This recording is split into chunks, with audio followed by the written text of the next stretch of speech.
역대상 9장. 모든 이스라엘 백성의 이름이 다 족보에 올라 있습니다. 그리고 그 내용은 이스라엘 왕들의 책에 적혀 있습니다. 예루살렘으로 돌아온 백성, 유다 백성은 하나님께 충성하지 않았기 때문에 바빌론으로 끌려갔습니다. 그중 가장 먼저 자기 땅과 마을로 돌아와서 살게 된 사람들은 이스라엘 제사장들과 레위 사람들과 성전에 있던 종들이었습니다. 유다와 베냐민과 에브라임과 므낫세 지파 사람들 가운데 예루살렘에서 산 사람들의 이름은 이러합니다. 유다의 아들 베레스 자손 중에 우데는 암미옷의 아들이고 오므리는 이므리의 아들이고 이므리는 바니의 아들입니다. 실로 사람 중에서는 맏아들 아사야와 그의 아들들입니다. 세라 사람 중에서는 여웰과 세라의 친척들 690명입니다. 베냐민 지파 가운데 살루는 무슬람의 아들이고 무슬람은 호다위아의 아들이고 호다위아는 하스누아의 아들입니다. 여로함의 아들 이브느야와 미그리의 손자인 우시의 아들 엘라와 스바데아의 아들 무슬람입니다. 그의 아버지 스바데아는 르우엘의 아들이고 르우엘은 이브니야의 아들입니다. 베냐민의 족보에 오른 사람 956명이 예루살렘으로 돌아와 살았습니다. 이들은 각 집안의 지도자입니다. 제사장 가운데 이스라엘로 돌아온 사람은 여다야와 여호야립과 야긴과 하나님의 성전을 책임진 hil기야의 아들 아사랴입니다. hil기야는 무슬람의 아들이고 무슬람은 사독의 아들이고 사독은 무라이옷의 아들이고 무라이옷은 아이두베의 아들입니다. 그 밖에는 여로함의 아들 여다야와 아디엘의 아들 마아세가 있습니다. 여호함은 바스울의 아들이고 바스울은 말기야의 아들입니다. 마아세의 아버지 아디엘은 야세라의 아들이고 야세라는 무슬람의 아들이고 무슬람은 무실레밋의 아들이고 무실레밋은 임멜의 아들입니다. 예루살렘으로 돌아온 제사장은 모두 1760명입니다. 이들은 각 집안의 지도자들이며 하나님의 성전에서 하는 모든 일을 맡았습니다. 레위 사람 가운데는 무라리 자손 핫숲의 아들 스마야가 있습니다. 핫숲은 아스리감의 아들이고 아스리감은 하사베아의 아들입니다. 그 밖에 박박갈과 헤레스와 갈랄과 미가의 아들 마따냐가 있습니다. 미가는 시그리의 아들이고 시그리는 아삽의 아들입니다. 스마야의 아들 오바댜가 있는데 그의 아버지 스마야는 갈랄의 아들이고 갈랄은 여두둔의 아들입니다. 그리고 아사의 아들 베레갸가 있습니다. 아사는 엘가나의 아들입니다. 엘가나는 느도바 사람의 마을에서 살았습니다. 문지기 가운데는 살룸과 아굽과 달몬과 아히만과 그 친척들이 있었는데 살룸이 그들의 지도자입니다. 이 레위 지파 문지기들은 지금도 성 동쪽에 왕의 문 곁을 지키고 서 있습니다. 살룸은 고레의 아들입니다. 고레는 에비아삽의 아들이고 에비아삽은 고라의 아들입니다. 살룸과 그의 친척 곧 고라 가문은 문지기입니다. 그들은 거룩한 집인 성소의 입구를 지키는 일을 맡았습니다. 그들의 조상도 성전 입구를 지키는 사람이었습니다. 옛적에 엘르아살의 아들 비느하스가 문지기들의 감독이었습니다. 여호와께서는 항상 비느하스와 함께 계셨습니다. 무슬레미아의 아들 스가랴도 회막을 지키는 문지기였습니다. 문지기로 뽑힌 사람은 모두 212명입니다. 그들의 이름은 마을에 따라 족보에 올라 있습니다. 다윗과 선견자 사무엘이 그들을 믿음직스럽게 여겨 그들에게 그 일을 맡겼습니다. 이 문지기들과 그들의 자손은 여호와의 집, 곧 성막을 지키는 일을 맡았습니다. 문지기들은 성전의 내면, 곧 동서남북을 지켰습니다. 마을에 사는 문지기들의 친척들은 번갈아 가며 그들을 도와야 했습니다. 친척들은 한 번 올 때마다 7일간 문지기들을 도왔습니다. 문지기 가운데 4사람은 믿을만 했으므로 다른 모든 문지기의 지도자가 되었습니다. 그 4문지기는 레위 사람입니다. 그들은 성전의 방과 창고들을 맡았습니다. 그들은 밤새도록 하나님의 성전을 지키고 아침마다 성전문을 열었습니다. 문지기 가운데 몇 사람은 성전에서 쓰는 기구와 그릇들을 맡았습니다. 그들은 기구와 그릇들을 내가고 들여올 때마다 그것들을 세는 일을 했습니다. 다른 문지기들은 거룩한 집인 성소에 있는 물건들을 맡았습니다. 그들은 고운 가루와 포도주와 기름과 향과 향품도 맡았습니다. 그러나 향품을 섞는 일은 제사장들이 했습니다. 마띠디아라는 레위 사람이 있었습니다. 그는 믿을 만한 사람이었으므로 제물로 쓸 빵을 굽는 일을 했습니다. 그는 고라 가문 사람인 살롬의 맏아들입니다. 어떤 문지기들은 특별한 빵을 준비하는 일을 맡았습니다. 그 빵은 안식일에 쓰이는 상위에 쌓아두는 빵인 진설병입니다. 이 일을 맡은 사람은 고앗 가문 사람입니다. 어떤 레위 사람은 음악을 맡았습니다. 각 레위 집안의 지도자인 그들은 성전 안에 있는 방에 머물면서 밤낮으로 그 일만 하고 다른 일은 하지 않았습니다. 이들은 레위 자손 각 집안의 지도자들로서 족보의 이름이 올라 있습니다. 이들은 예루살렘에서 살았습니다. 여이엘은 기브온에서 살면서 그곳의 지도자로 있었습니다. 그의 아내의 이름은 마아가입니다. 여이엘의 맏아들은 압돈이고 그의 다른 아들은 술과 기스와 바알과 넬과 나답과 그돌과 아이오와 스가랴와 미글롯입니다. 미글롯은 시므함의 아버지입니다. 여이엘의 집안은 예루살렘에서 친척들과 함께 살았습니다. 넬은 기스의 아버지이고 기스는 사울의 아버지이며 사울은 요나단과 말기수아와 아비나답과 에스바알의 아버지입니다. 요나단의 아들은 무리바알이고 무리바알은 미가의 아버지입니다. 미가의 아들은 비돈과 멜렉과 다레아와 아하스입니다. 아하스는 야라의 아버지이고 야라는 알레멕과 아스마과 시므리의 아버지입니다. 시므리는 모사의 아버지입니다. 모사는 비느하의 아버지이고 비느하의 아들은 르바야입니다. 르바야의 아들은 엘르아사이고 엘르아사의 아들은 아셀입니다. 아셀은 6명의 아들을 두었습니다.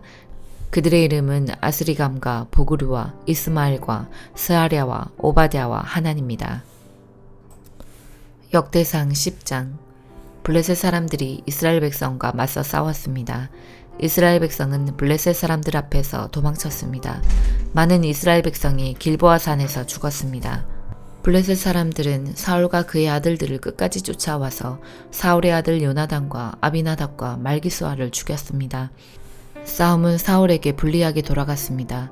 그는 화살에 맞아 크게 다쳤습니다. 사울이 자기 무기를 들고 다니는 병사에게 말했습니다. 네 칼을 뽑아서 나를 죽여다오. 저 할례받지 않은 자들이 나를 조롱하고 죽이기 전에 네가 나를 죽여다오.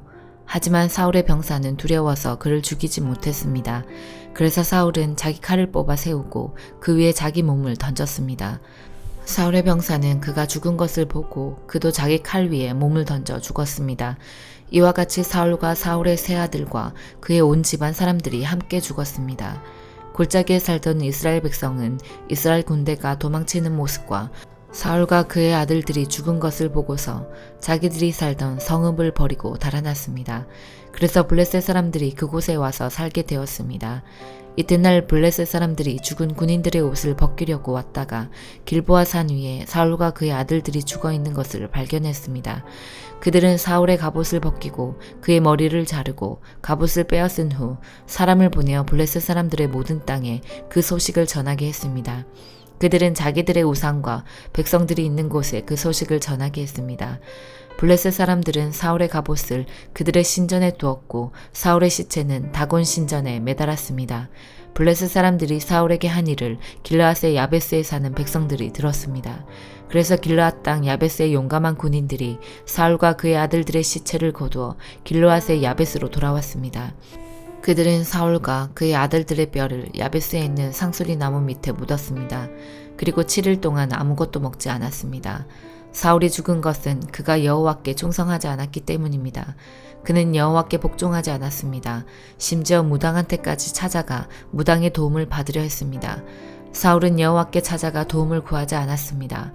그래서 여호와께서는 사울을 죽이고 그의 나라를 이새의 아들 다윗에게 주셨습니다.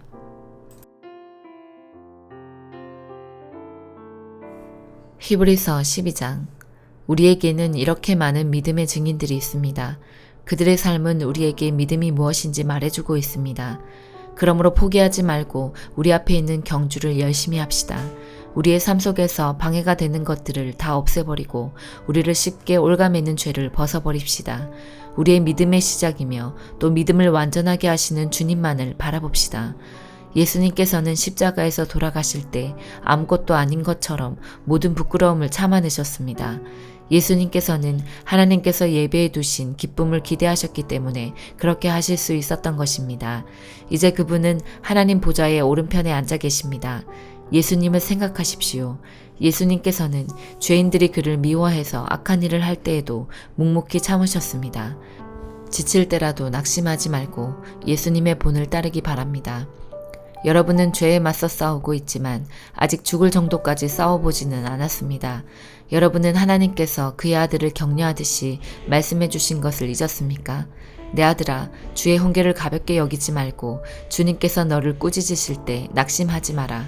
주님께서는 사랑하는 자에게 벌을 주시고 그의 아들로 받아들인 자들을 채찍질하신다. 따라서 여러분이 받는 고난을 아버지의 훈계로 알고 견디십시오. 하나님께서는 아버지가 자기 아들에게 벌 주듯이 여러분을 대하시는 것입니다. 아들을 훈계하지 않는 아버지는 어디에도 없습니다. 아들이면 훈계를 받게 마련입니다. 만일 여러분에게 아무 훈계가 없다면 여러분은 사생아이며 참아들이 아닙니다. 우리는 이 땅에서 모두 육체의 아버지가 있습니다. 그 아버지가 우리를 훈계한다 해도 공경하는데 하물며 영의 아버지의 훈계를 받아들여야 하는 것은 말할 필요도 없지 않습니까? 그렇게 할 때 우리는 생명을 받게 되는 것입니다. 이 땅에서의 아버지는 그들이 가장 옳다고 생각하는 대로 우리를 벌합니다. 그러나 하나님께서는 우리가 그분의 거룩하심을 닮게 하기 위해 벌하십니다. 훈계를 받는 바로 그때에는 즐거움이 없고 고통스럽습니다. 그러나 후에 그 훈계 때문에 더 나은 사람이 된다면 우리에게 평안이 있을 것입니다. 왜냐하면 우리가 올바른 길 안에서 살아가게 되었기 때문입니다. 여러분은 피곤한 손과 연약한 무릎을 강하게 하여 일어나십시오. 올바른 길을 가십시오. 그러면 다리 저는 사람이 절뚝거리지 않고 고침을 받게 될 것입니다. 모든 사람과 사이좋게 지내며 거룩하게 사십시오. 만일 삶이 거룩하지 못하다면 결코 주님을 만나지 못할 것입니다. 아무도 하나님의 은혜를 놓치지 않도록 주의하시기 바랍니다. 여러분 가운데 쓴뿌리와 같은 사람들이 생겨나지 못하게 하십시오. 그런 사람은 많은 사람을 괴롭히거나 더럽힙니다. 성적인 죄를 범하지 말며 에서처럼 하나님을 생각지 않는 사람이 없도록 하십시오. 에서는 맏아들로서 아버지의 모든 것을 다 받을 수 있었지만 한 그릇에 먹을 것을 위하여 맏아들의 특권을 팔고 말았습니다. 여러분도 알다시피 에서는 그 후에 아버지의 축복을 받기 위해 울면서 부탁했지만 거절당했으며 회개할 기회를 얻지 못했습니다. 여러분이 도착할 곳은 손으로 만질 수 있거나 불이 타오르는 산도 아니고 어두움과 슬픔과 폭풍이 일어나는 산도 아닙니다. 또한 나팔 소리와 음성이 들려오는 산도 아닙니다. 이스라엘 백성이 산에서 들려오는 음성을 들었을 때 그들은 더 이상 하나님께서 말씀하시지 않도록 부탁했습니다. 그들은 누구든지 심지어 짐승이라도 이 산에 닿으면 돌로 쳐서 죽임을 당할 것이다 라는 하나님의 명령을 감당할 수 없었습니다. 그 광경이 너무나 무서워 모세조차도 두렵고 떨린다고 말하였습니다. 그러나 여러분은 시온산에 이르렀으며 살아계신 하나님의 성, 하늘의 예루살렘에 이르렀습니다. 이곳은 수많은 천사들이 기뻐하며 함께 모여있는 곳입니다. 또 하늘의 이름이 기록된 맏아들의 모임이 열리는 곳이며 모든 사람의 심판자이신 하나님께서 계신 곳입니다. 그리고 완전하게 된 의인들의 영혼이 거하는 곳이기도 합니다. 여러분은 그의 백성들에게 하나님의 새 언약을 가져다 주신 예수님께서 계신 곳에 왔습니다. 여러분은 아벨의 피보다 더 나은 소식을 전해준 그리스도의 피에 가까이 나아온 것입니다. 여러분은 하나님께서 말씀하실 때 거역하지 마십시오. 옛 선조들은 땅에서 모세를 통해 경고를 받고도 순종하지 않다가 벌을 받았습니다. 이제는 하나님께서 하늘로부터 우리에게 경고하시는데 우리가 그 말씀을 듣지 않는다면 어떻게 되겠습니까? 예전에는 그 소리가 땅을 흔들었지만 이제는 땅뿐만 아니라 하늘까지도 다시 한번 흔들어 놓겠다고 하나님께서 약속하셨습니다. 다시 한번이라는 말은 흔들릴 수 있는 것들은 모조리 없애버리시겠다는 뜻이기도 합니다. 이것은 흔들리지 않는 것들만을 남기려는 것입니다. 우리가 흔들리지 않는 나라를 가졌으니 감사드립시다. 하나님을 기쁘시게 하며 경건함과 두려움으로 그분께 예배드립시다. 우리 하나님은 모든 것을 태워버리는 불과 같은 분이십니다. 아모스 6장. 시온에서 평안이 있는 사람과 사마리아 산에서 안심하고 사는 사람에게 재앙이 내릴 것이다. 너희는 스스로 으뜸가는 민족이라고 생각하며 이스라엘 백성도 너희를 믿고 따른다. 갈레성으로 가서 살펴보아라. 거기에서 큰 성 하마스로 가보아라. 블레셋 땅 가드로 내려가 보아라. 너희가 그 나라들보다 더 나으냐? 너희의 땅이 그들 것보다 더 넓으냐? 너희는 다가오는 재앙을 피하려 하지만 너희의 행동이 오히려 심판의 날을 가까이 불러들였다. 너희는 상아로 장식한 침대에 누워서 부드러운 양고기와 살찐 송아지 고기를 먹었다. 비파를 연주하며 다윗처럼 악기에 맞추어 노래도 지었다. 포도주를 대접 가득히 마시고 가장 좋은 향수를 쓰면서도 요셉의 멸망은 슬퍼하지 않았다. 그러므로 너희가 가장 먼저 포로로 끌려갈 것이다. 너희의 잔치는 끝나게 될 것이다. 만군의 하나님 여호와께서 스스로를 가리켜 맹세하신 말씀이다. 나는 야곱의 교만을 미워한다. 그들의 요새가 역겹다. 그러므로 그 성과 그 안의 모든 것을 원수에게 넘겨주겠다. 그때 한 집에 10사람이 남더라도 결국 다 죽을 것이다. 죽은 사람을 장사 지낼 친척이 와서 화장하기 위해 시체들을 집 밖으로 내가며 남아있는 사람에게 아직 시체가 더 있소? 하고 묻는다면 그가 없소 하고 대답할 것이다. 그러면 그 친척이 조용히 하시오. 여호와의 이름을 속삭이지도 마시오. 그가 들을까 두렵소 라고 말할 것이다. 보라, 여호와께서 명령하신다. 큰 집이 산산조각으로 부서질 것이고 작은 집도 완전히 허물어질 것이다. 말들이 바위 위로 달릴 수 있느냐? 소를 몰아 바위를 갈게 할 수 있겠느냐? 그런데도 너희는 정의를 도구로 바꾸었고 올바른 것을 악으로 바꿔놓았다. 너희는 로드발이 점령되었다고 기뻐하고 우리가 우리 힘으로 가르나임을 정복했다고 말한다. 이스라엘아, 내가 한 나라를 보내어 너를 치겠다. 그들이 북쪽의 하맛 어귀에서부터 아라바 남쪽 골짜기까지 너희를 괴롭힐 것이다. 만군의 하나님 여호와의 말씀이다. 누가복음 1장 39절에서 80절. 그 무렵에 마리아가 일어나 유대지방 산골에 있는 동네로 서둘러 갔습니다. 사가랴의 집으로 들어가서 엘리사벳에게 인사하였습니다.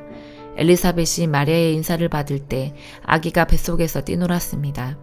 엘리사벳이 성령으로 충만하여져서 큰 소리로 외쳤습니다. 당신은 여인들 중에서 가장 복받은 자입니다. 당신의 뱃속에 있는 열매가 복됩니다. 내 주님의 어머니께서 내게 오시다니 무슨 일입니까? 보소서, 당신이 인사하는 소리가 내 귀에 들릴 때에 내 뱃속의 아이가 기뻐서 뛰어놀았습니다. 주님께서 말씀하신 것이 이루어질 것을 믿은 자는 복이 있습니다. 마리아가 말하였습니다. 내 영혼이 주님을 찬양합니다. 내 영혼이 나의 구주 하나님을 기뻐합니다. 그것은 주님께서 이 여종의 비천함을 돌보셨기 때문입니다. 이제부터는 모든 세대가 나를 복되다 할 것입니다. 그것은 전능하신 분이 내게 이 큰 일을 행하셨기 때문입니다. 주님의 이름은 거룩합니다. 주님의 자비하심은 하나님을 두려워하는 자에게 대대로 있을 것입니다. 주님은 강한 팔로 권능을 행하시고 마음이 교만한 자를 흩으셨습니다. 하나님은 왕들을 왕조로부터 끌어내리시고 낮고 천한 사람들을 높이셨습니다. 굶주린 사람들을 좋은 것으로 채우시고 부자를 빈손으로 돌려보내셨습니다. 주님은 자비를 기억하시며 주님의 종 이스라엘을 도우셨습니다. 우리 조상들에게 말씀하신 대로 아브라함과 그 자손들을 영원히 도우실 것입니다. 마리아는 엘리사벳과 함께 석 달쯤 있다가 집으로 돌아갔습니다. 해산할 날이 이르러 엘리사벳은 아들을 낳았습니다. 이웃 사람들과 친척들은 주께서 엘리사벳에게 큰 은혜를 베푸신 것을 듣고 함께 기뻐하였습니다. 이 사람들은 아이가 태어난 지 8일째 되는 날에 아이에게 할례를 하려고 왔습니다. 이들은 아버지의 이름을 따서 아이의 이름을 사가랴라고 지으려고 하였습니다. 그러자 아기 어머니가 말했습니다. 안 됩니다. 요한이라고 지어야 합니다. 사람들이 엘리사벳에게 말했습니다. 하지만 당신 가문 중에 그런 이름을 가진 사람은 하나도 없어요. 사람들은 아버지인 사가랴에게 손짓을 하여 아이의 이름을 무엇이라고 짓기 원하는지 물었습니다. 그러자 사가랴는 쓸 것을 달라고 하여 아기 이름은 요한이라고 썼습니다. 이를 본 사람들이 모두 이상히 여겼습니다. 그 즉시 사가랴의 입이 열리고 혀가 풀려 하나님을 찬양하였습니다. 주변에 있는 사람들이 모두 두려워하였고 이 모든 이야기는 유대 온 산골에 전해졌습니다. 이 이야기를 들은 사람은 모두 이 사실을 마음에 새기며 이 아이가 장차 어떤 인물이 될까 하고 말했습니다. 그것은 주님의 손이 아이와 함께 하셨기 때문입니다. 요한의 아버지 사가랴가 성령으로 충만하여 예언하였습니다. 주 이스라엘의 하나님은 찬양을 받으실 분이시다. 주께서 백성들을 돌보시며 구원을 베푸셨다. 하나님의 종 다윗의 집에서 우리를 위한 구원의 뿔을 드셨다. 옛날 거룩한 예언자의 입으로 말씀하셨다. 우리를 원수에게서 구원하시고 우리를 미워하는 모든 사람의 손에서 건져내셨다. 주님께서 우리 조상에게 자비를 베푸시고 거룩한 언약을 기억하셨다. 이것은 우리에게 주시려고 우리 조상 아브라함에게 하신 맹세다. 우리를 원수들의 손에서 구원하셔서 두려움 없이 주님을 섬기게 하셨고 평생 동안 주님 앞에서 거룩하고 의롭게 살아가게 하셨다. 아기야, 너는 가장 높으신 분의 예언자로 불릴 것이다. 네가 주님보다 앞서가며 주님의 길을 준비할 것이다. 백성들에게 죄를 용서받는 구원의 지식을 줄 것이다. 우리 하나님의 사랑과 자비로 인하여 떠오른 태양이 높은 곳에서 어두움과 죽음의 그늘에 앉은 우리들에게 빛을 비추일 것이다. 그래서 우리의 발을 평화의 길로 인도하실 것이다. 아기는 자라서 심령이 강해졌습니다. 요한은 이스라엘 백성 앞에 나타나는 날까지 광야에서 살았습니다. 아멘.